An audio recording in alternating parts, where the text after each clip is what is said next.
Before we start this episode, I want to tell you about an amazing true crime podcast. Jamie Snow is serving life in prison for a crime he says he didn't commit. Now, listen as he tells the story from Stateville Prison in Crest Hill, Illinois, in the Snow Files. Season 1 focused on the trial and presented new witness evidence and taped interviews never before revealed, while Season 2 covered forensics. In September, a judge ruled Jamie should be given nearly 8,000 documents that were withheld from him and his attorneys. This is the first time he has received relief in 22 years. The final season of the Snow Files, which is now available, wraps it up with a deep dive into the alternative suspects and other wrongful convictions in McLean County that were presided over by the same state's attorney. Together with co-hosts Bruce Fisher, Tammy Alexander, Leslie Pires, and Ray Wilson, listen to Jamie tell a story about his wrongful conviction guaranteed to make you laugh, cry, and shock you to the core. He not only tells you his story, but he interacts with listeners and answers questions. New episodes of the Snow Files are released every other week, and you can find it wherever you get your podcasts. Or download Jamie's case files and listen directly at snowfiles.net.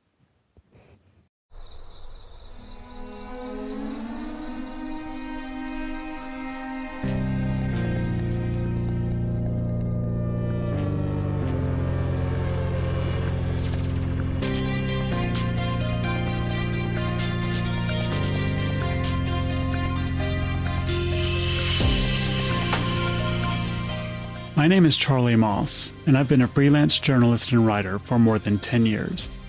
I've written for the Washington Post, the New York Times, the Atlantic, Slate, and other publications.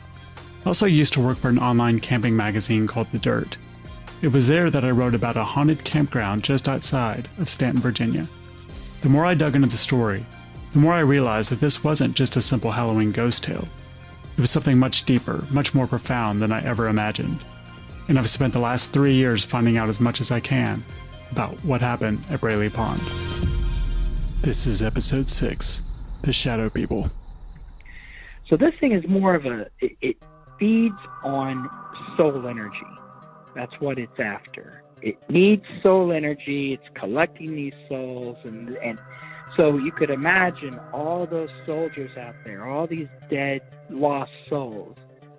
This thing is out there feeding on it, killing the life energy and the essence of these former people. So remember when Logan Guinn messaged me on Facebook about the Shadow People? What you just heard was him describing them to me in a phone interview I did with him.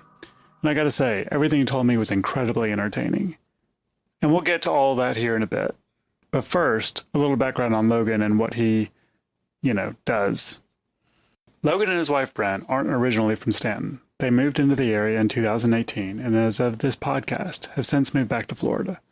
Logan tried to break into the Stanton paranormal community by offering a little more flair to his ghost stories, and a little bit more controversy. You'll see why as you hear his story. Well, like everything else, there's always a story that starts everything. It was a dark, scary night. The rain was crashing. The lightning was flashing. Oh, God, this is crazy. So, growing up, Logan was very much a freaking poltergeist movie in the making. Everywhere that I seemed to be placed, because I got separated from my parents when I was a kid because they were naughty people. They beat each other up, and so they ended up going to jail. So I went to my grandparents, and I grew up on the farm with them.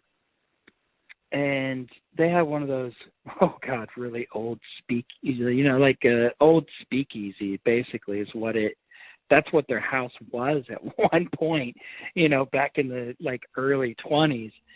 And this house of horrors is what they basically were living in. No one really knew it. That's Logan, in case his talking in third person threw you off. And, I'm 7 years old, and I saw people, things. They weren't really people. They were more like shadows, but I can identify them as somebody was moving around. And as a kid, that's some scary shit. Logan describes to me seeing this old woman, this dark, mysterious figure that followed him throughout the house. And she was stalking me. because apparently I could see her, she could see me, and that's kind of how this all starts.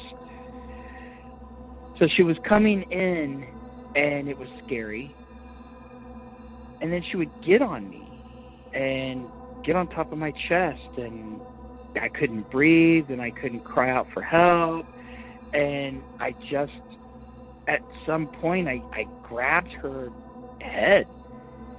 When I did, I virtually absorbed that energy, like absorbed it like a vacuum cleaner. Like, I don't even know how it works, but I know that this is how it started. And it was this ungodly, shrieky scream. And after that, of course, I told my grandma about it, and I was like, I was really scared because I personally felt like I killed someone, as a kid.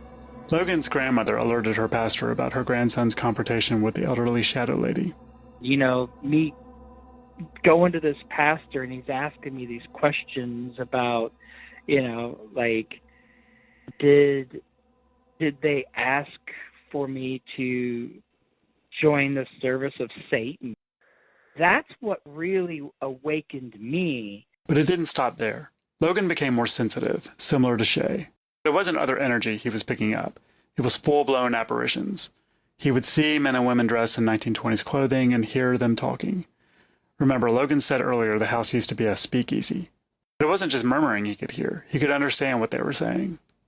So I would go to my grandmother and tell her about this. And she didn't know at first that the house was an old speakeasy. My grandfather had an idea that that's what it was, but, he just kind of moved on. So the more I talked about it, the more they were like, you know what, this is really strange. And doing the backstory, learning about the property, there was 15 people that were murdered on that property. Wow. So, and I'm picking up these ghosts and, these echoes from the past, these lost souls, these people who were reaching out. Some wanted revenge. Others wanted answers. Where am I? Like, I don't understand what happened. I was here. I remember this guy, and then poof, so they were lost souls. Identifying that as a child and growing up in it, I had a lot of curiosities, a lot of questions, and I was learning through the experience of these ghosts. Through these experiences, Logan tells me, he learns the differences between the different kinds of ghostly entities that exist in our world. So I learned the difference between what a free-roaming spirit was versus an interdimensional, these shadow beings. And most people consider those demons. But there's a lot more of a classification in the realm of what makes something a demon, or what makes something sentient, or, what makes something a lost soul. That's what got me started.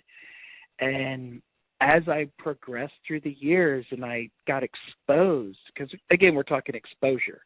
Mm-hmm. You have to get exposed to things to understand something. You can't run from it. Can't be like, oh, we don't talk about no demons around here because you awaken a demon. Well, that's fine. Awaken a fucking demon. Do it, because we need to understand what it is, why it is, how to defeat that enemy. You have to know the enemy if that's the case. And you start finding out that not every bad entity is a demon. You start learning that there are these interdimensional things that are out in this unknown universe. Speaking of interdimensional, here's where we get to Logan's trip to Braley Pond and the portals he supposedly found there. Braley is it's an enigma. It's like every time me and Brynne go out there, we find new stuff. I mean, it's an amazing conduit, but we got to break down what Braley Pond really is. And it is in a valley between two mountain ridges, and it's one of the largest watersheds for the Shenandoah Valley. So, like, everyone's drinking water comes from this place, and yet it's the best place to dump a dead body. Like, this is this is a horror story just waiting to happen. You know, like, isn't this how Jason Voorhees started? You know, like, but with Braley, it's out of the classic Virginian urban legends. So you're in the middle of this woods. You might notice how much more dramatic Logan's description of Braley Pond is compared to everyone else's in this podcast. Like I said, he's got quite the flair. It's such a strange element because you almost feel like you're in the Blair Witch. You're surrounded by all these woods. Yes, there are people that do live back there, but in the deeper parts of where Braley Pond, we're talking about the dynamics of, you know, where this kid's body got dumped. Now, he didn't get murdered there at Braley. They just dumped his body. Now, despite everything you've heard, this was the first piece of information that stuck out to me. Not the speakeasy ghosts in Logan's grandparents' house, or the shadow people, or the interdimensional portals. It was that he said that Christopher Kennedy wasn't murdered at Braley, that his body was just dumped there. He was, in fact, murdered there. He was. All of the news reports clearly say he was murdered at Braley. There was no guessing on Logan's part. He stated it as a fact, as if I didn't know any better. As if he didn't know that this was what my entire podcast was about, which bothered me. I didn't correct him because I didn't want to mess up his flow. It made me start to question, though, some of the things he was telling me. So with Braley, there is a lot more than just Spook Central in the middle of this nowhere place. It almost seems to be this conduit of just life energy, like this it's a beacon. So you have there was a lot of Civil War conflict, of course, that took place in these here hills. And there's a lot of soldiers that lost their lives there. And every time me and Brynne go out there, we run into all kinds of, well, interesting fellows. You know, soldiers that don't know that they're dead.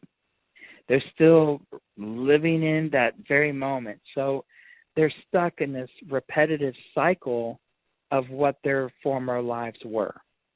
And they're just out doing what they're supposed to be doing. This was the second crack in Logan's story. There were no Civil War battles fought at Braley. The closest battles I could find that were fought near where Braley Pond is now are the battles of McDowell, Cross Keys, Port Republic, Piedmont, and Waynesboro, which are all between 30 minutes and just over an hour away from Braley. Does he mean that these ghost soldiers traveled from miles away to Braley because it's a conduit of life energy, as he says? I'm not sure, but the way he refers to the soldiers that lost their lives there just raised another red flag for me. Anyway, let's keep going. We, Brynne and I, are very much like ghosts to the ghosts. They see us like we're Grim Reapers or something. They don't know what we are. They're in fear of us, and they usually just flee. So we have to convince them, no, don't flee. Hey, come back. We're not here to hurt you. We want to help, talk to us. So it takes a minute for us to connect with the spirit, but once we do, we're able to go, oh, hey, I get it. This guy's a lost soul. So there's a lot of soldiers out there, and when I say a lot, I don't mean like 4 or 5. We're talking 5 to 10,000, soldiers just kind of walking around.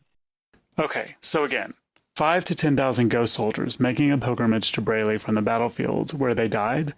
It occurs to me that I have no problem with the ghost soldiers, but I'm sitting here disputing that they traveled miles and miles away just to go to Braley. So when we got pulled into the whole Braley element, we learned obviously through some of the circles here in the psychic community, that one of the mediums from this paranormal group had gone out there, and her and her friend had gotten attacked. Logan's referring to Shea and Chris Pugh here. Didn't know what they got attacked by, but it was pretty powerful. It was big. And when we heard the story, me and Brynne instantly knew that it was one of these Pleiadian, like, baddies. We knew that it was a shadow beast. We just didn't know that it had that kind of power. So we go out there to look into, why is this thing here? Pleiadian? What the hell is a Pleiadian? So this thing is more of it feeds on soul energy. That's what it's after. It needs soul energy. It's collecting these souls. And so you could imagine all those soldiers out there, all these dead, lost souls.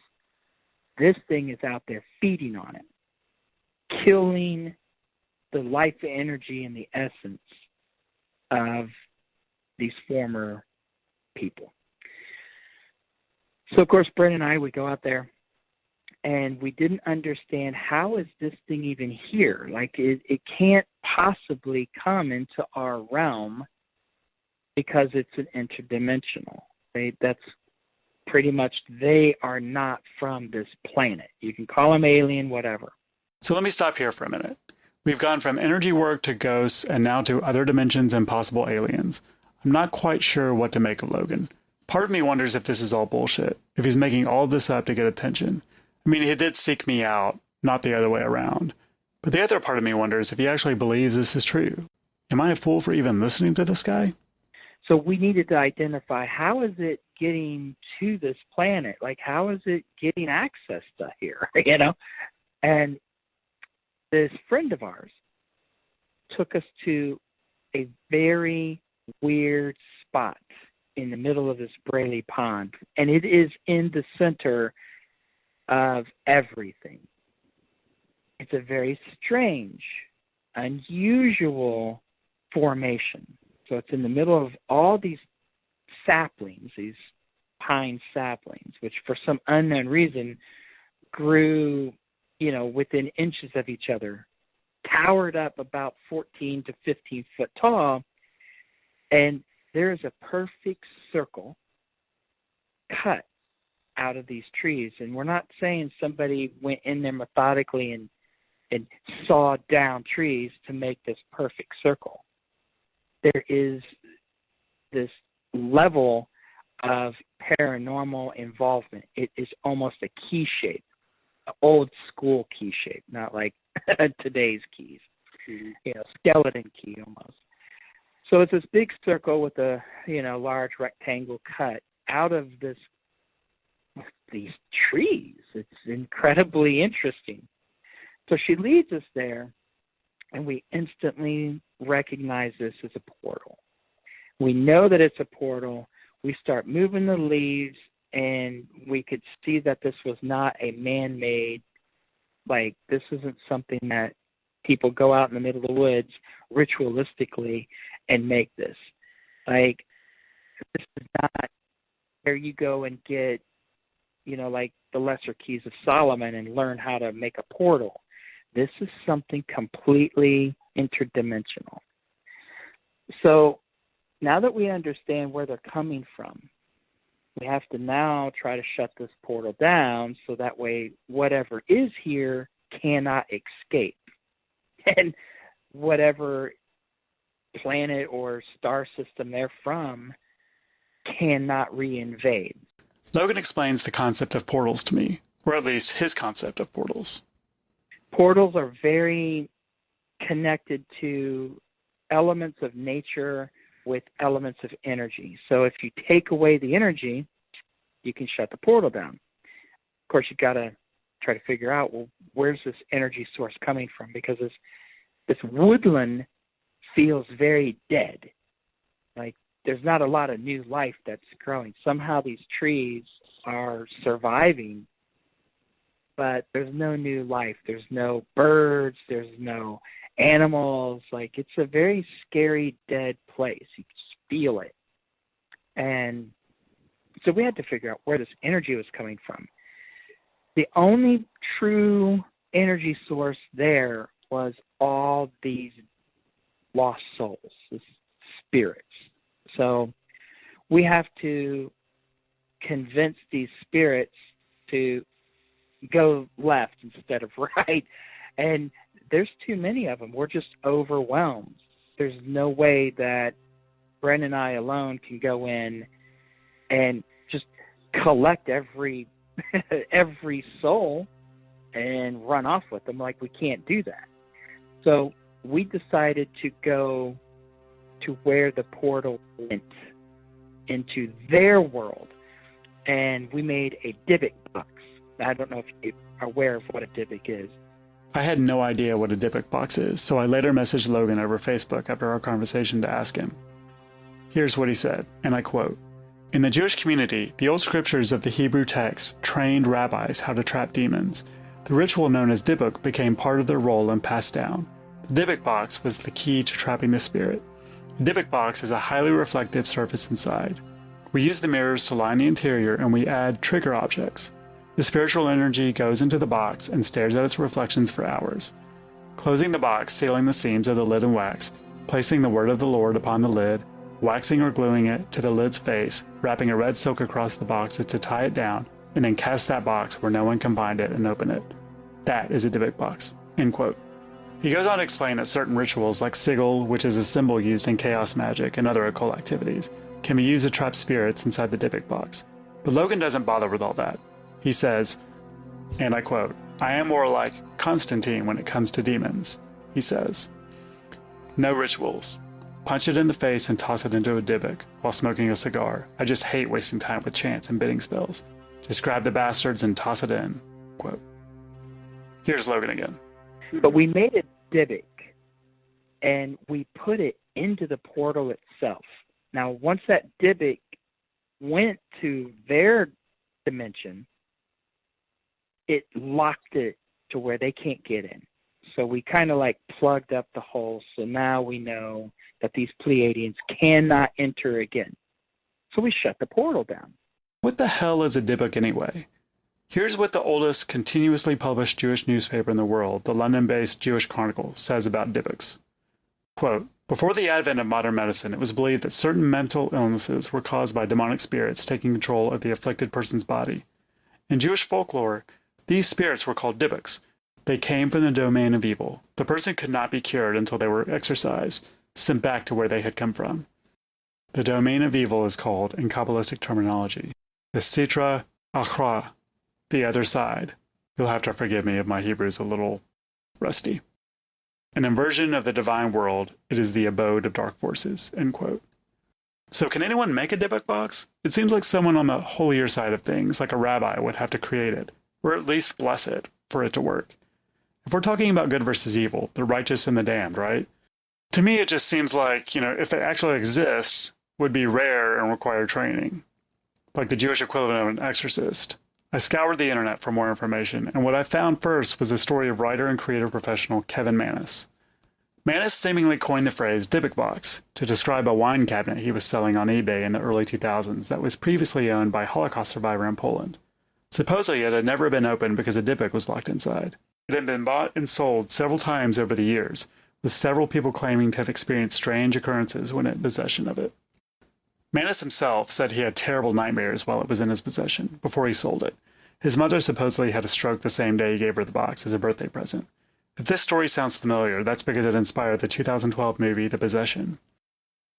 Mannis's Dybbuk box is now on display in a Las Vegas museum owned by Zach Bagans of the popular ghost hunting TV show Ghost Adventures. But hang on a minute.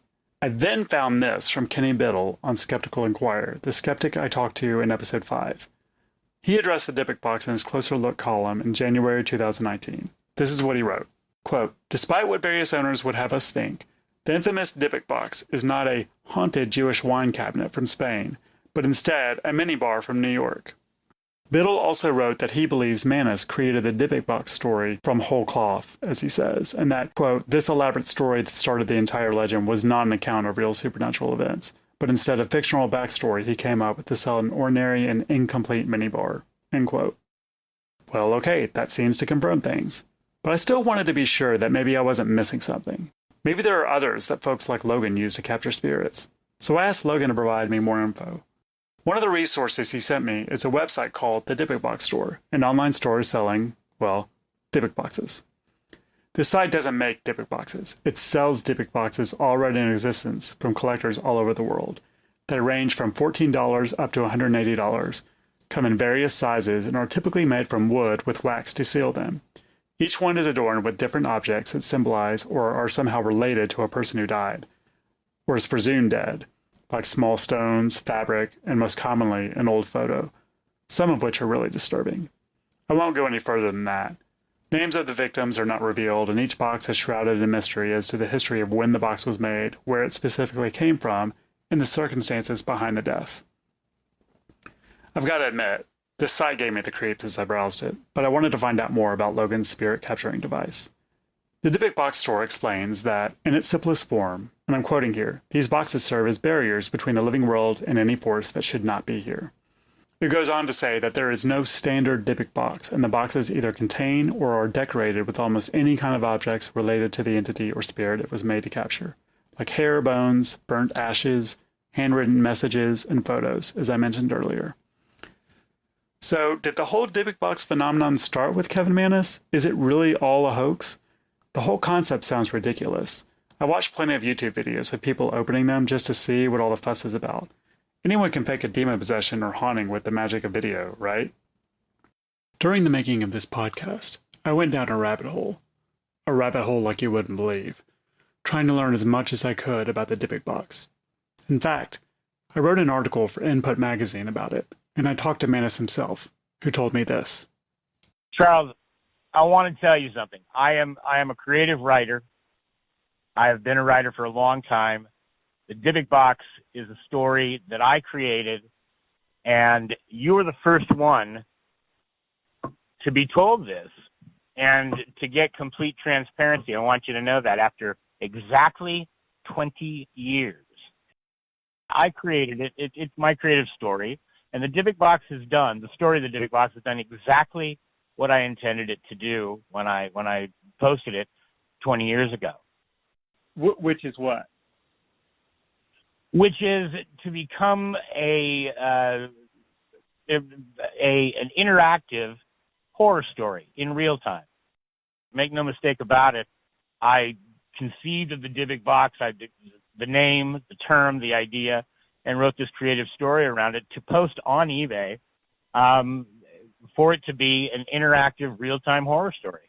Those skeptics can now put the Dybbuk Box story to rest. There are some people, like Logan, who will still believe in it. Here's Logan again, talking about hunting the creature that attacked Shea. When he mentions Black Raven, he really means the Shenandoah Paranormal Society, which is what Marty's group was called before its current iteration. Then we had to go on the hunt for this thing that attacked, obviously the crew of the Black Raven. And we did find one, but there were like two others out there that saw us and took off. So we still have to go back and, get them. And every time we do go, we're always on the search for those other two little jerks. But they're very real. They're very strong, very powerful. And I don't think in the world of the dead that these guys are the devourers of the human soul. Did you catch that? Logan said he and Brynne found one, and that they saw two other shadow beings, but apparently they escaped. So there are 3 of these weird creatures at Braley Pond? Logan is a talker, which I appreciate. He eventually circles back around to the murder of Chris Kennedy. Can't really see it because too many people rely on flashlights and what have you, but they don't realize that these are beacons that kind of draw the paranormal to you. So that's why it is the most haunted campsite in all of Virginia. So nobody wants to go out to Braley Pond. They're afraid that there's some demons out there, and they don't want these demons to attack their, Christian souls. What a great place to go dump a body, right? Mm-hmm. Because there's not people wanting to go there. So this case of Chris being dumped there, that was one of another multitude of other bodies that have been dumped. Okay, so again, Christopher Kennedy was murdered at Braley Pond. Not only was it confirmed by police in the hearing and in the local news, but also by Seth Tinsley himself. Now, granted, we do know that it is the MS-13 group only because when we identify spirits, it's hard to identify a spirit because they're not attached to their bodies. So Chris was just dumped there, and his soul is not there. So we had to kind of do some backtracking to figure out, okay, where did this go? How did this happen? Where is this? How did So by backtracking, we ended up finding 2 sites where, he was brutally murdered. And that's where his soul was. And that's how we know it was MS-13 related. We just can't identify true names. If we could get those names, obviously they'd get the guys. Does Logan think I'm an idiot? I'll forgive him for getting the name of the gang wrong, since the local press got it wrong as well. Christopher was a member of the Gangsta Disciples. But to say that local police haven't caught his murderers and don't even know their names when this is such a well-known case locally isn't a smart move. He knows this is what my whole podcast is about. If he's going to try to con me, he should at least do a little research first. So maybe I don't trust everything that Logan is telling me, but he does seem to be knowledgeable about the spirit world, or at least he's a good storyteller. It's entertaining stuff, for sure. And I was still captivated by the idea that there are these interdimensional beings, these shadow people, or Pleiadians, as he's called them, who come to Earth through a portal and devour the souls of the dead. I wanted to know more. So I've got questions. Mm-hmm.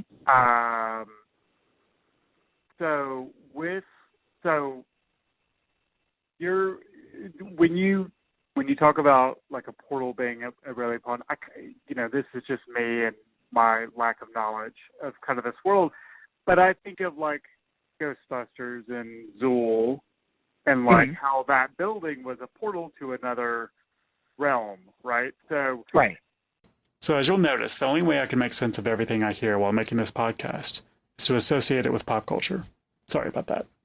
Where does this portal go? What's the purpose of like the shadow people getting all this negative energy? And then like how many portals are out there? Is that something that you know? What we've learned so far about this particular portal is that this shadow gate, this portal, goes to a world of absolute darkness. It's in the middle of a deep void, and it is, at one point, it was a living world, but something occurred with their son.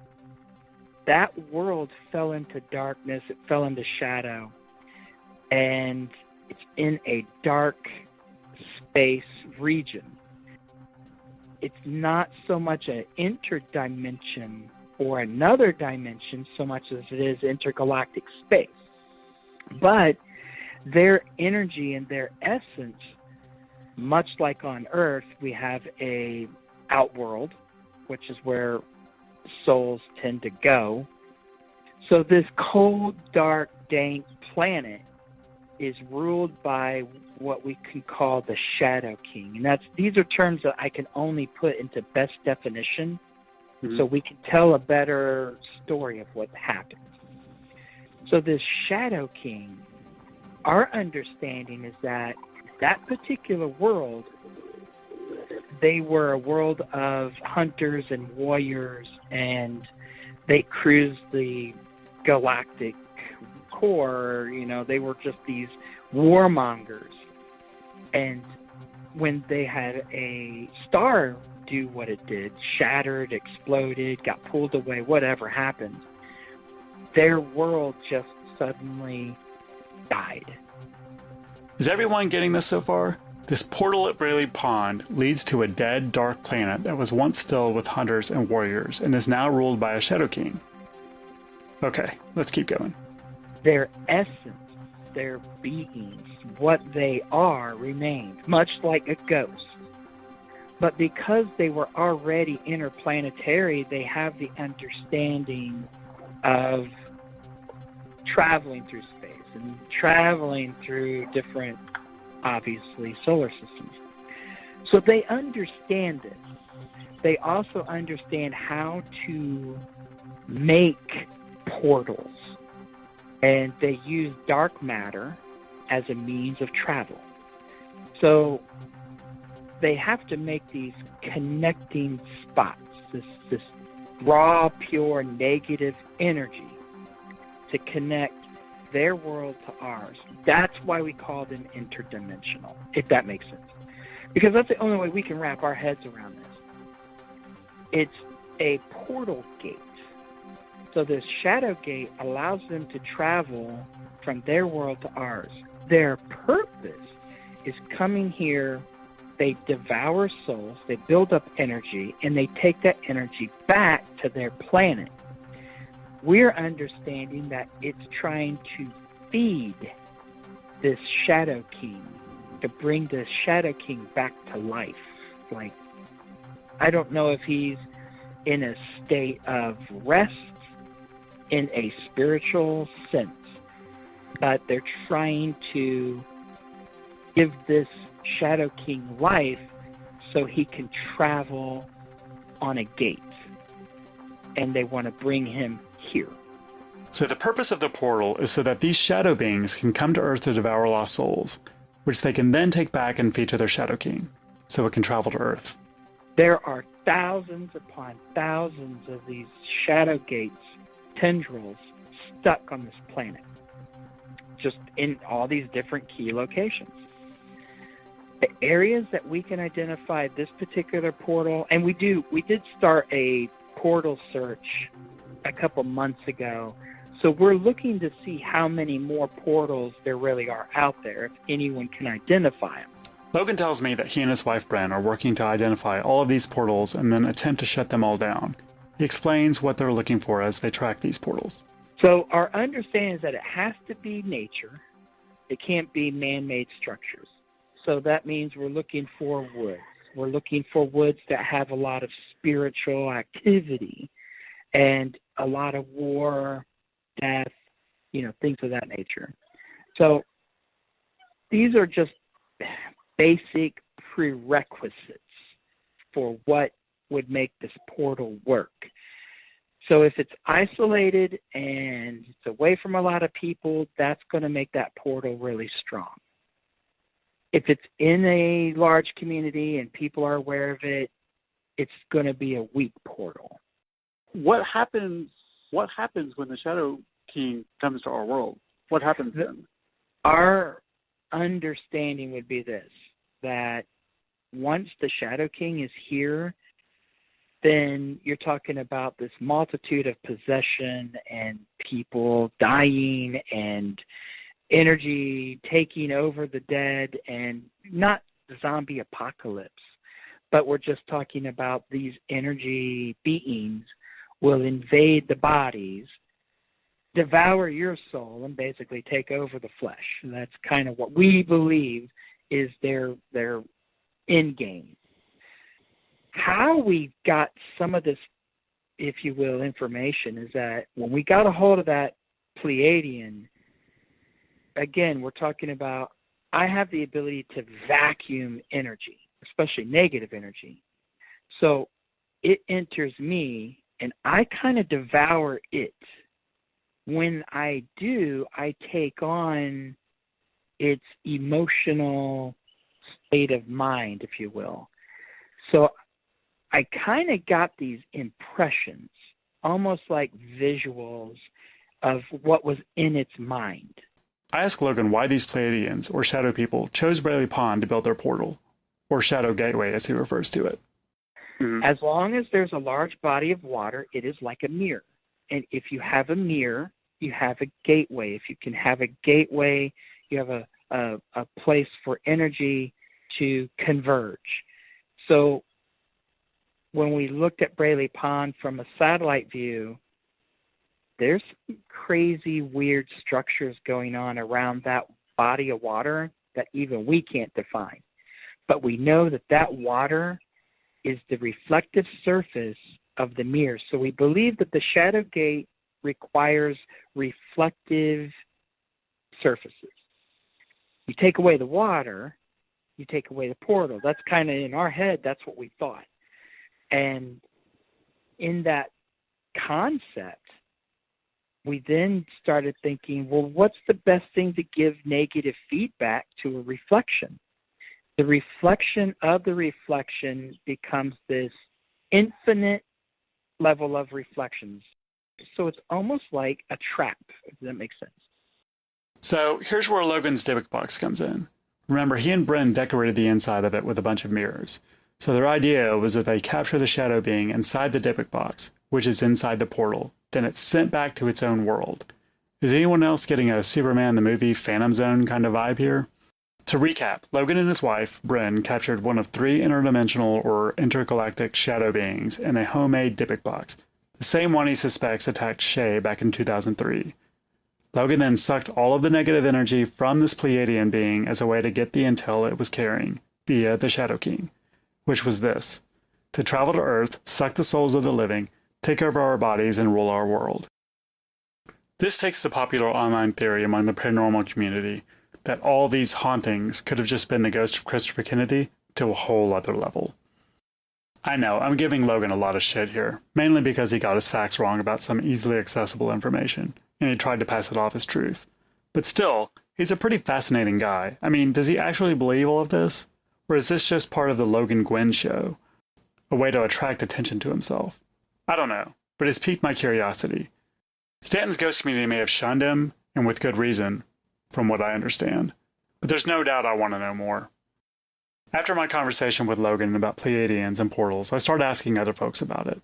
Like, is this common knowledge in the paranormal community about Stanton? Braley Pond as an interdimensional portal that is a gateway for shadow people? Remember Curtis Lee Weimer from episode 5? He knows what I'm talking about. But his interpretation is a little different. We can talk about portals. Portals go one place and one place only. They go right to hell. They refer to something called, like, shadow people, and then, like, a shadow king, and, like, stealing souls and things like that. Which I don't know if that's, you know. Yeah, it's a soul. Well, it's a reaper. It's a soul reaper, yeah. Angel of death. Angel of death, basically. Okay, so Curtis seems to be on board with Logan's theory. So I asked Dawn Barry, too. She's the energy worker I talked to in the last episode who used to work with Marty at Black Raven. The woman Curtis referred me to.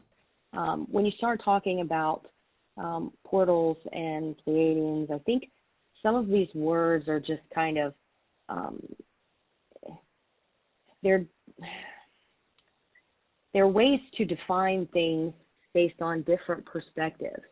And so when someone's talking about a portal, there's no standard definition of that. Science hasn't been like, so this is what that is. So it kind of depends on his frame of reference for mentioning that. Oftentimes a portal is the word used to define a place that has a very high level of energy and energy that functions sporadically.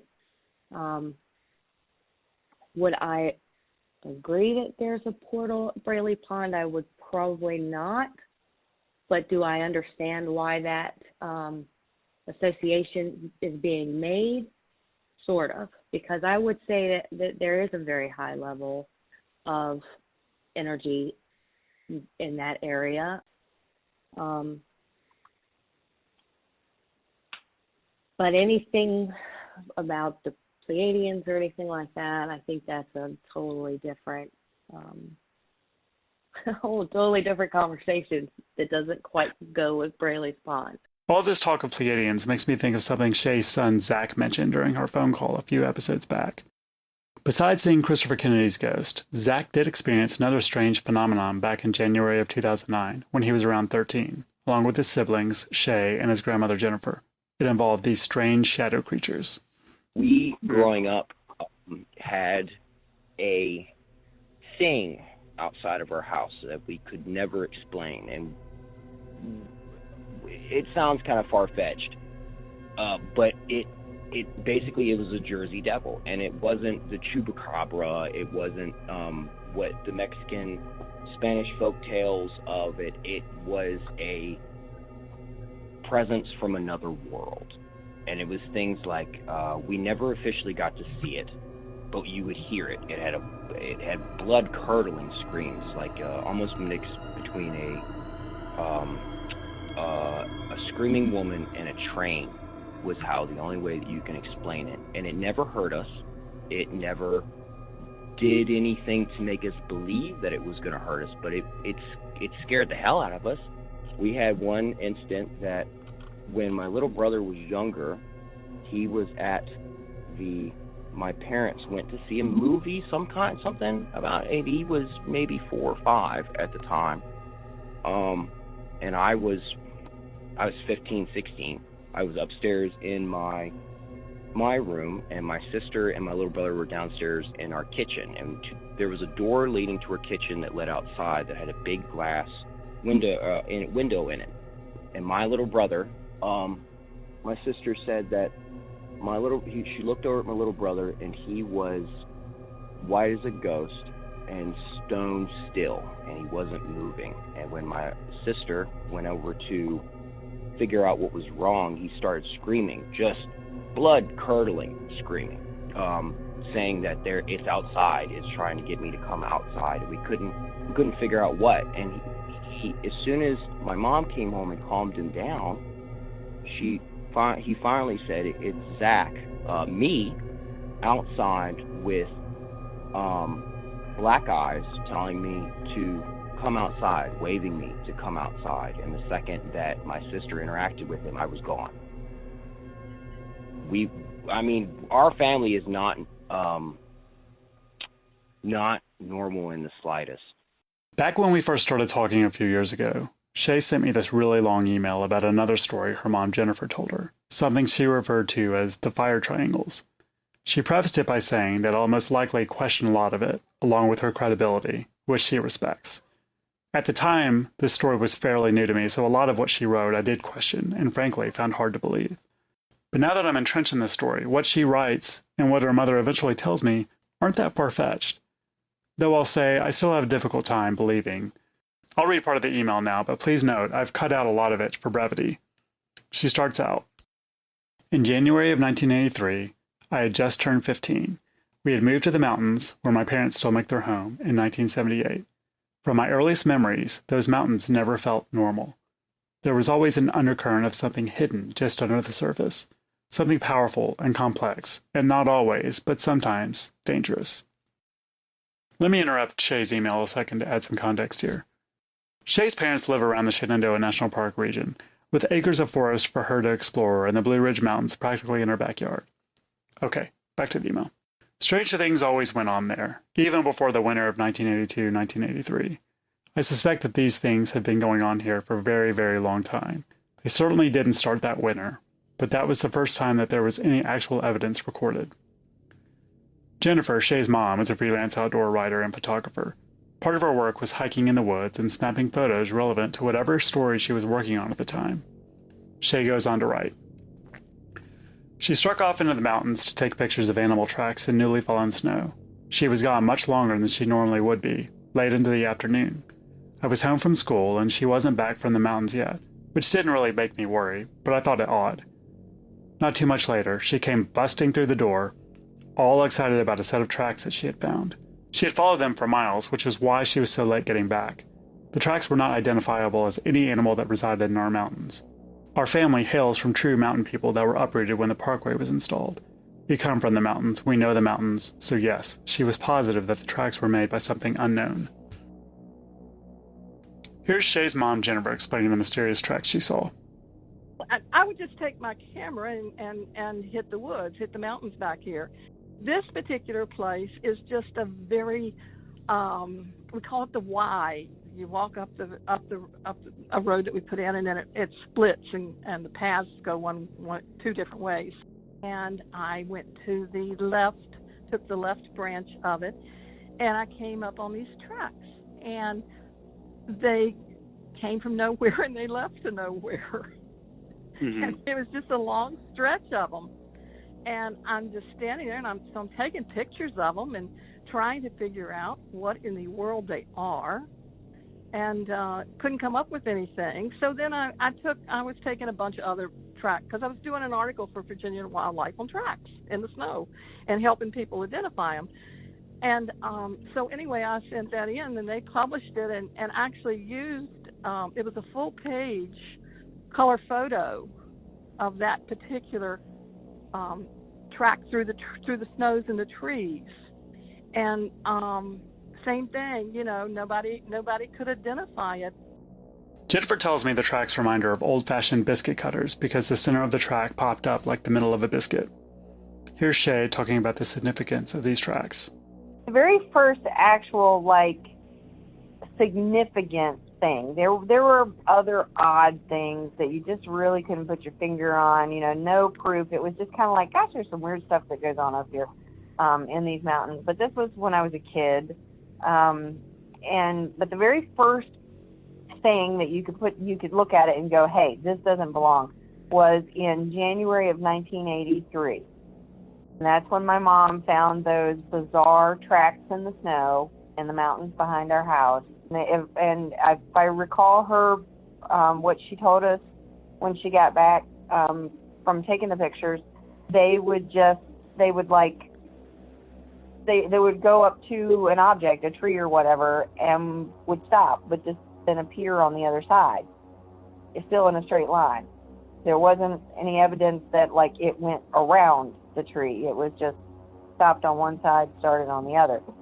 And being people that have always spent our lives in the mountains, we are very familiar with all the tracks of every indigenous animal that is up there, and these things don't match anything. They look like they look like they're made by something on two legs.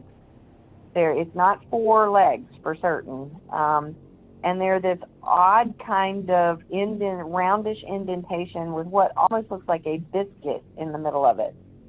And she took the pictures. We tried to identify it.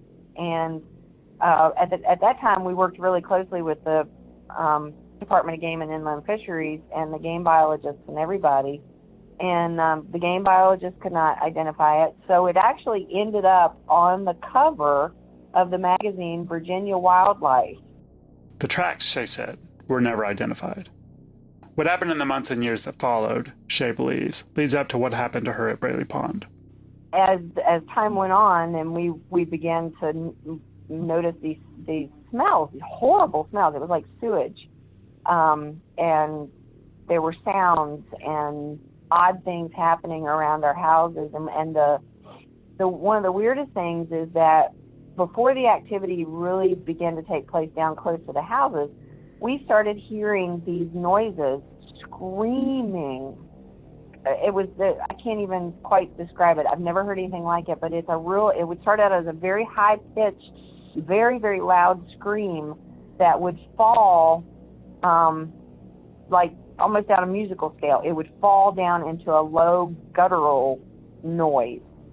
And you would hear it way up the mountain. Our homes are right at the foothills and right at the base of the mountain, and you would hear it up the side of the mountain, and then literally 10 seconds later you would hear it half as far away. It was impossible for a normal animal to be able to travel that fast, that far, even a bird. So we didn't know if there was more than one was talking to the other, or if it was able to travel that fast.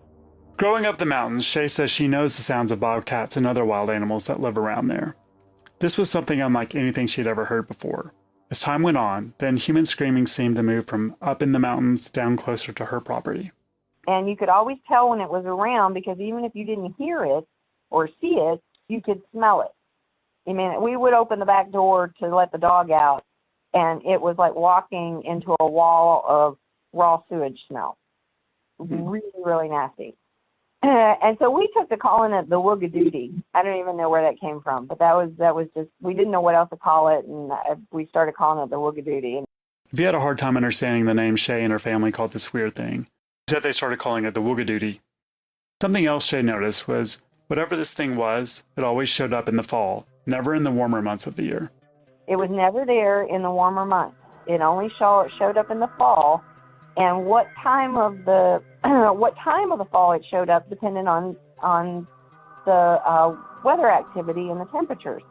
If the fall turned cool early, like in early September, it would show up then. If it was a warm fall, it wouldn't show up till the end of October. And then it would hang out all winter long. And then in the spring, it would disappear again. And this went on for years. Shea says it took the creature a really long time to get close enough so they could actually see what it was.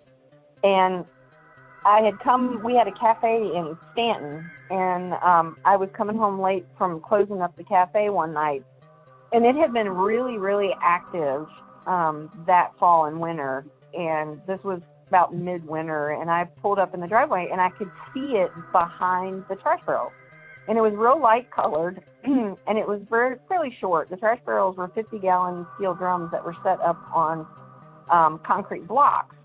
So the top of the drum came to about armpit level on me. I'm 5'3", and it wasn't crouching. It looked to be standing fairly upright, and its head was just above the drum when I came around the corner and the headlights hit it, and it screamed at me when I pulled into the driveway, and I just kept driving up towards the barrel, and I'm in the car, and I can hear it screaming at me, and the kids come running outside, and they're like, "Oh my God, where is it? Where is it?" Because by that time they knew what it sounded like, and I swear I did not see it take off, but 1 second it was standing behind those trash barrels screaming at me, and I could see it moving back and forth back there, and then literally 5 seconds later it seemed to be a mile away.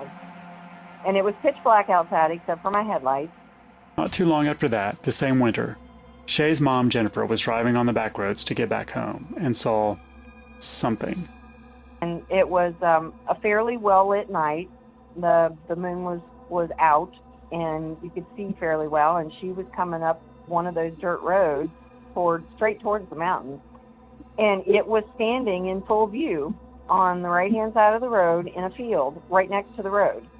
And it wasn't hiding behind anything. There was nothing to hide behind. And she saw it full on.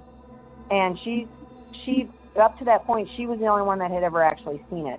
And she described it as being it was like an off-white in color, and had this very strange shaped head.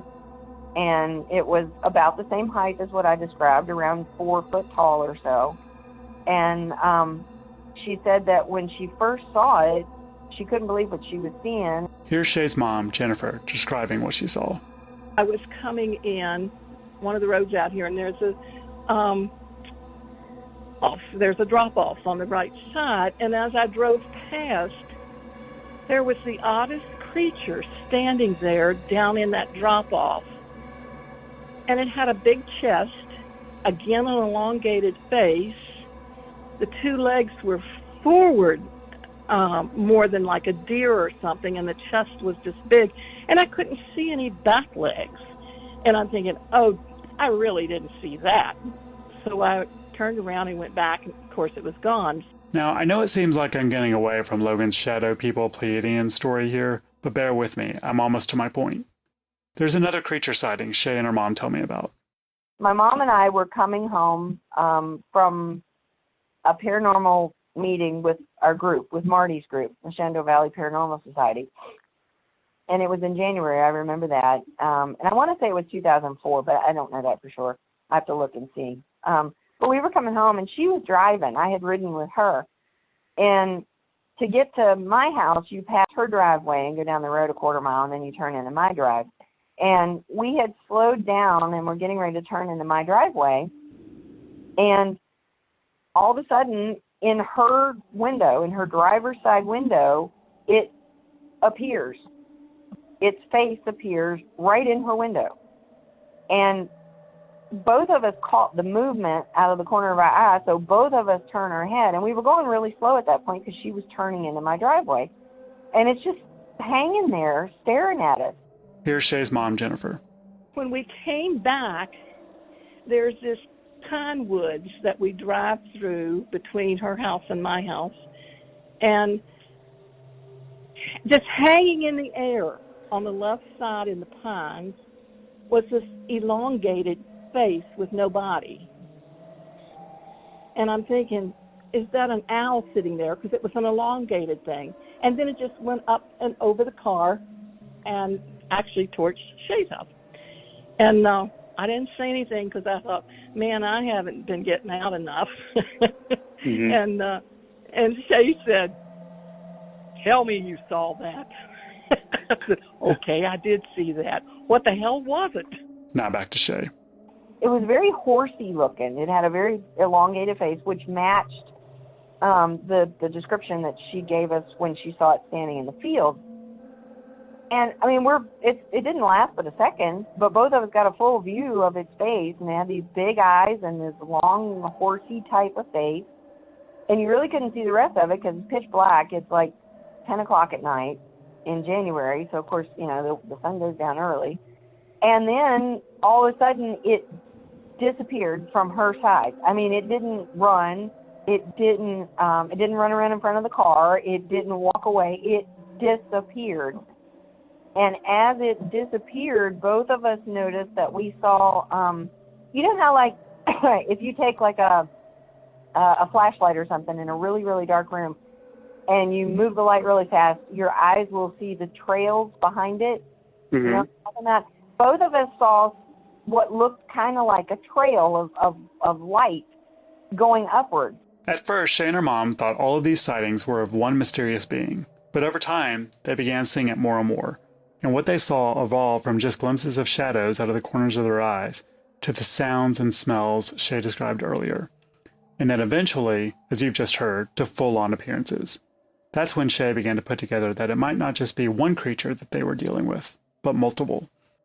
In the email I mentioned earlier in this episode, Shea describes 3 different entities she believes exist around the property where she grew up and lived for much of her life.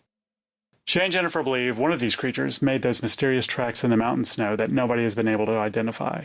It's the one they've interacted with the most over the years. Shea and Jennifer have deduced that it's nocturnal, and it's the only one that appears to be vocal, emitting a sound that, to use Shea's own words, is the stuff of nightmares. It's about 4.5 feet tall and a light white grayish color. Oh, and the most important part, it also has wings and flies.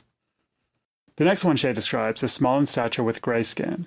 It moves fast, so Shea and Jennifer have never been able to get a good look at it. The third being is mostly energetic by nature. You can't see it until it moves, and when it does, it seems to dart from one place to another, distorting the background directly behind it, and leaving a small whirlwind of dust, according to Shea. There is the possibility of a fourth creature that they haven't seen yet. This would be the one with the putrid smell Shea described earlier. At first she thought the smell was coming from the winged creature, but the more she encountered it, the more she realized there was no smell coming from it. Shea notes something else about the winged being. They thought it was the creature that her son Zach described looking in the windows of their home. But Shea came to the conclusion that maybe it was there to protect her and her family rather than hurt them. She reasons that this particular creature had been around them for at least 2 decades, and during all that time could have caused harm if it really wanted to. But it didn't. It was always present when there was any sort of activity. What if its nightmare screaming wasn't meant to scare them, but served as a warning to them about the other creatures? Honestly, I can't tell which sounds more outlandish. Logan's interdimensional shadow people or Shea's mysterious mountain creatures that she seems to have formed some sort of bond with. I certainly am not implying either one of them is lying. I don't think that's the case. While I feel like Logan is a bit of an attention seeker, I think he really believes in most of what he's saying. Shea, on the other hand, seems incredibly sincere in what she's telling me. And though it's really hard for me to believe, I think Shea, Jennifer, and Zach are telling me the truth. I mean, if they're lying, that's a lot to keep up with between the 3 of them.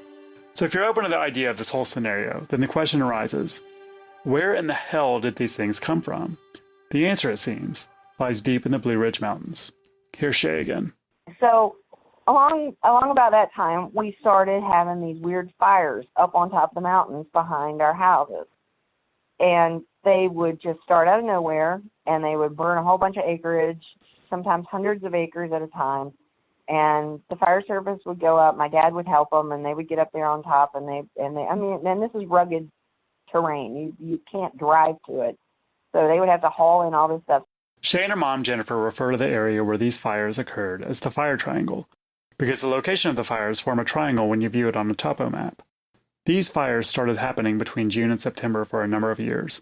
While they didn't appear every year, there were times when they happened much more often than others.